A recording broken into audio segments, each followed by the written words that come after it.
কেন ঘোষণা করে দিলে বলো, কেন ঘোষণা করে দিলে, কেন চেষ্টা করে দিলে আমার পূজা?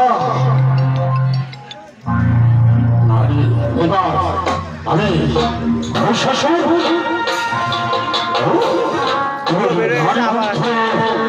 তোমার পূজা ভর্ষণ করে দিলে আমি তোমাকে ক্ষমা করবো না। আমি শাসক, আমি তোমাকে ক্ষমা করবো। আমি তোমাকে আমি সব আটজন নারীর ক্ষেত্রে আমার পূজা ভর্ষণ করে দিলে তোমার নারী হবে তোমার মৃত্যু।